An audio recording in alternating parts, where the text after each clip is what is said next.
ஆண்டவரும் சீஷர்களும் பேசி கொண்டிருக்கிறாங்க.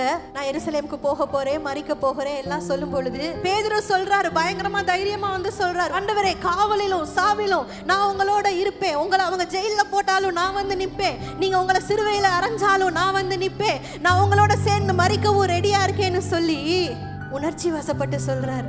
நேசிச்சார் ஆண்டவரை, இல்லைன்னு சொல்லல, ஆனா உணர்ச்சி வசப்பட்டு சொல்றாரு. ஆண்டவருக்கு தெரியும் என்ன நடக்க போகுதுன்னு சொல்லி. ஆண்டவருக்கு தெரியும் பேதுருவுக்கு விரோதமாக பிசாசு கிரியை செய்து கொண்டிருக்கிறான். பேதுருவை விழ வைக்கணும்னு சொல்லி, பேதுரு மேல ஆண்டவருடைய நோக்கம் இருக்குன்னு சொல்லி அறிந்திருக்கிற பிசாசு பேதுருவுக்கு விரோதமாக செயல்பட்டு அவனை விழ வைக்கணும், அவனை கீழே தள்ளணும், அவன் வாழ்க்கையில தேவன் வைத்திருக்கிற சித்தம் நிறைவேற கூடாதுன்னு சொல்லி பிசாசு செயல்பட்டு கொண்டிருக்கிறான். அறிந்திருக்கிற தேவன் ஏற்கனவே பேதுருக்காக ஜெபிச்சிருக்கிறாரு. நீதிமான் 7 முறை விழுந்தாலும் எழுந்து நிற்பான்னு சொல்லுங்களேன். அங்க உங்களுக்காக பிதாவினுடைய வலது பாரிசத்துல இயேசுவானவர் உங்களுக்காக பரிந்து பேசி கொண்டிருக்கிறார்.